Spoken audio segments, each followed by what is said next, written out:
Hey guys, so I finally watched the Jagun Jagun movie, and I can say for me it is 100% because it was a masterpiece. Like the costume was given, the what was it called? Everything about the movie, the costume, the fight. It was like it was so real, the blood and everything. It was so real, so it was really nice.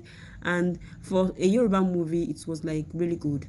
So I'm here to explain some things, especially the ending part, because of the way the movie ended. Like it ended abruptly, like Femi had was he purposely left us hanging, and that's not nice. So for those who might be confused and might be asking questions, what next? Would this movie have a part two? I'm here to explain everything about that. So as for the ending, we will start that Bo Tija was able to avenge the death of his father because Ogudiji confessed when he was like boasting about his power. He confessed that he was the one that attacked the village of Botija, and it was because of that attack that made Botija decided that he wanted to be a warrior, and that was why he went to the Jagun Jagun school. And it was like he wanted revenge that moment, so he was like motivated to fight Ogudiji, and also he was able to avenge the death of his lover, yes, the daughter of Ogudiji, who later turned out not to be the biological daughter of the warrior. So now here is the thing. The movie ended when they revealed another character that was not in the movie at all. Now the question most people have been asking is, what is the connection between this man and Ogudiji? Because when he came, he asked the wise man who he met at the entrance of the school, the hut of Ogudiji. He asked him what has happened, and the wise man told him that the warrior has fallen, that is Ogudiji, that he was gone. And he screamed his name twice. Like it was like he had a personal connection with this, because if not, he wouldn't be that sad and screaming his name like he was calling us to him to give him answers. So now the question on everyone's mind is, what is the connection of that man in that movie, and what was the connection to Ogudiji? And is it that this is the beginning of the part two of the movie, or what? Because it cannot just end like that. How can a movie that is so good, and also there is a possibility that Ogudiji might not even be dead? Like, he has some powers, even though the wife did something to him that made it possible for Botija to strike him with his sword and the other warrior to stab him from the back. There might be possibility that he is not even dead. He is a warrior after, and he has charms that he has gone beyond on that just to get for him to be undestructible. So guys, I would want to know, did you enjoy the movie like I did? And what do you think? Do you think the movie deserves a part two or not?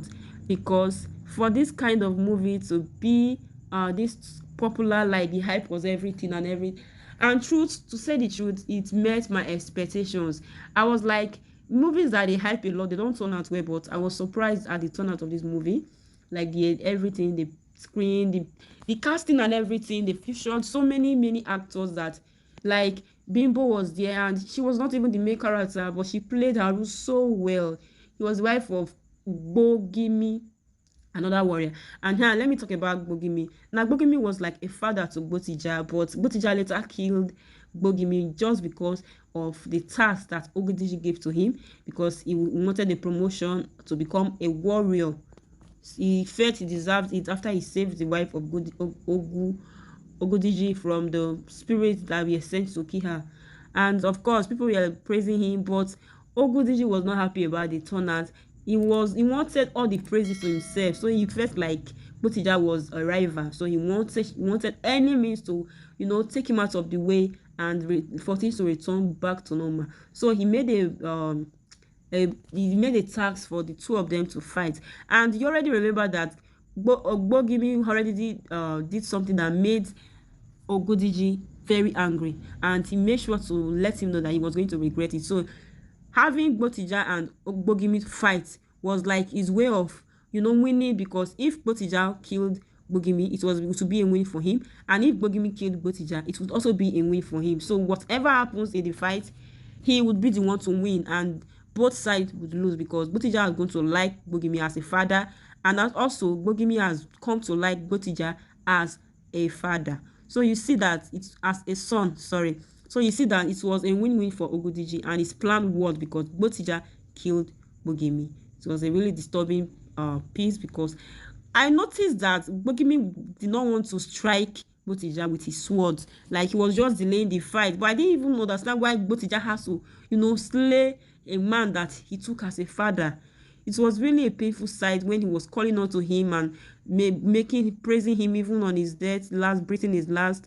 It was like, I was so annoyed. I was even angry at Botija for not being wise and letting Ogidiji use him as he wishes. Like, it was like he didn't have a say and he just did that he was told. And if not that his lover, he had killed his lover, he wouldn't have wised up and faced Ogidiji. So you see that Botija did something that was annoying in the movie. But all in all, he was forgiven because finally he was able to stand up to Ogidija. So do you think this movie deserves a part 2 or not? Let me know. And how well did you enjoy this movie? Do you think that this movie has the rating of 100% from you? If you were to give it a rating, let me know also in the comment section. Guys, don't forget to subscribe if you haven't, and I will see you in my next video.